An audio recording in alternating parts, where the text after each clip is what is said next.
If a monk is wearing, monk's robe, which is very dignified and represents liberation, represents compassion, and just sit there, munching, biting, gnawing, jumping a chicken person's leg, then I would feel very put off. I saw it before in some Hinayana Buddhist country, and it was really a sight that I would not want to see again. At that time, I was still, married, a household. And then my husband and I traveled in many Asian Buddhist countries. He took me to those countries for vacation because he knew I was a devout Buddhist. In my house, we have an altar with flowers and fruit for the Buddhas. And he even planted flowers and, cut some for me to put on the altar for the Buddha. When he saw some flowers withered, he changed. And he planted some flowers in the outside garden for that purpose. And now some people argue that the Buddha had advised that the Buddhist followers could eat 3 types of animal people, meat that I have mentioned above. But later the Buddha didn't allow it anymore because the disciples had grown up. They should be used to a vegan diet, which is better, compassionate, and it's befitting a benevolent person such as a monk.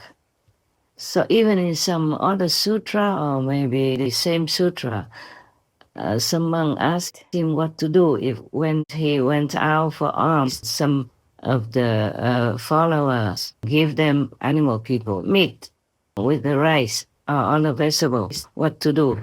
The Buddha said, take that meat part away and eat the rest. So overall, everywhere almost, the Buddha always advocated the compassionate diet, which is the vegan diet. Okay. Now, even if the Buddha did not force you to eat vegan or allow you to eat the 3 kinds of animal people meat, I would not want to. Why would we do that when we have plenty of food? Even nowadays, oh God, we could never eat all of the food that is produced, not to mention about the no-pain food that I adhere to, but not often even. If you just can live with brown rice and sesame, that would be also okay.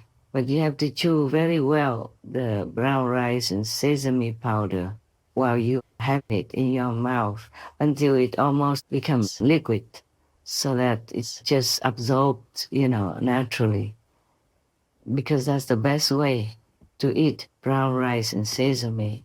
And you should not eat the rice piping hot because it's better for you to eat it cold. If you eat it between 4 degrees and 34 degrees Celsius, there is a chance that you might get some kind of bacteria growing on it, and then it might upset your stomach. So if you want to eat that type of food or any type of food with rice, with noodles, you should eat it very, fresh all the way until it's cold. From the refrigerator, rice and noodles especially, is to be safe, yeah? So I don't think we should argue about eating animal people meat or not, eating animal people meat or the 3 kinds of pure meat or not. Yeah, we should not, because to be a monk is really to be in a noble position. For me, yeah.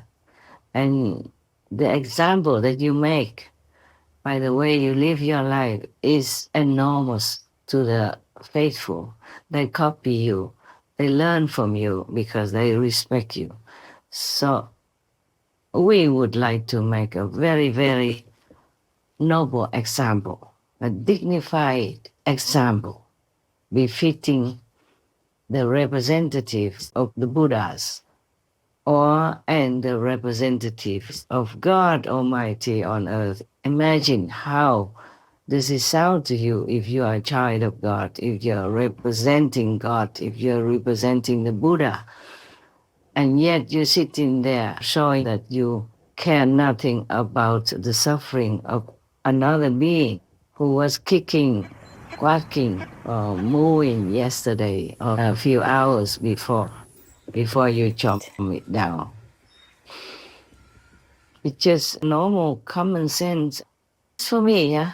For you, of course, I think it may be the same. Most of you are the same, except some new ones or some at a lower level have less sensitive feelings. But for me, even though there's no pain food, I myself cannot even personally pluck them to bring in and eat when they are still alive. In the garden, for example, if it's already sold in the market, then I could maybe, but even then, I don't feel very good. I prefer not to eat them. I prefer just like brown rice and sesame. There is enough nutrition for me to do all my heavy work, mentally, intellectually, and all kinds of other aspects as well. But still, if I can live on just very simple food, then I will be very happy. When the sesame seeds ripe, the plants have already withered, similar to peanuts. When the nuts are ripe, ready, then the plants become withered in yellow or brown already, or almost no more leaves, no more life when people pluck the peanuts. I saw it when I was in the countryside. My house was in the countryside, so I saw many things like that. Mostly it's like that. The same with the rice. All the leaves become yellow. Yeah, most of the leaves are already dying after the rice plant gives birth to the rice. Then the plant seems to wither and die. Yes, so for me, it seems okay to eat. Just for example, before, of course, I used to go out and pluck flowers and harvest vegetables and all kinds of things like that. Feeling that I'm good, that I don't eat animal people. Meat, I don't eat eggs, for example. But nowadays, I can't even do that. When I walk in the garden, I walk carefully. I don't want to walk on the grass.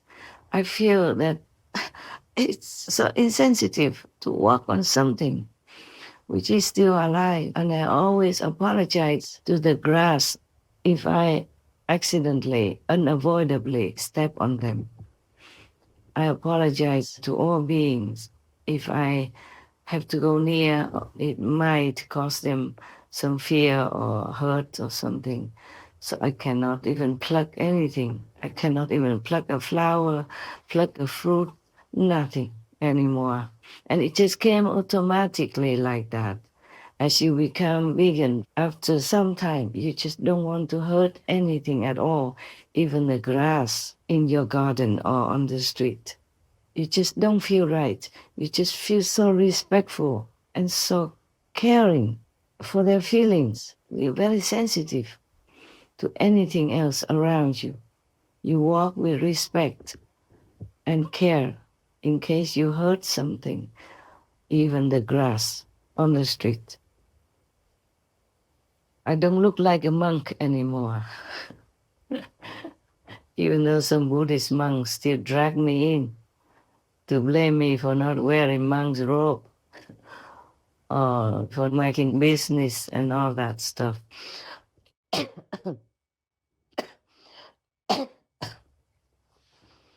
I walked out of my family life in order to offer myself to the Buddha, to God, to learn how to be a better human. And I walked out of monkhood in order to offer myself to all the suffering beings. Thus, I don't feel like I could hurt anything.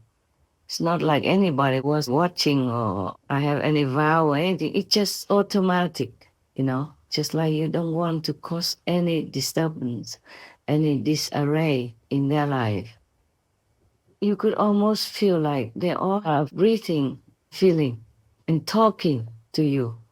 Sometimes they do, and sometimes they show it without talking. I walked into a garden once because I wanted to go into the shed. So I arranged, clean the shed to go in to meditate at night. I thought it's more close to nature than the room with concrete. And I just walked out before the sunset and took a photograph of some white flowers in the corner of the garden. And when the photo developed, I saw a beautiful pinkish purple color, which in that corner there is nothing that could cause that. And that was the first time. Then I asked, and the fairies say that they wanted to show their love and respect. Oh, I was so touched. I still have that photograph. Maybe someday you will see it. In the Between Master and Disciples introduction. Yes.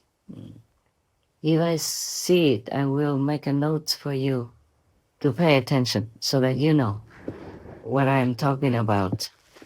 Maybe I can ask them to send it, and then we can include it here for you to look at. The fairies of the plants mostly hide themselves in a corner because they're afraid of humans. Yeah. Sometimes me too, because I have had some not very pleasant experiences. Being a public figure, you will always encounter something. It doesn't mean I'm blaming humans or anything. It just happens because people sometimes cannot see through you. They only judge you by the outer appearance. Maybe if you're not their people, your skin doesn't look the same. You wear not very chic and expensive clothes. You are famous, or people love you, etc. It's okay. I guess it's just a small number. I do hope it's a small number. I don't go out that often, actually, anywhere, even before the retreat. I just went to work and then went back to my cave or in whatever room I had at that time.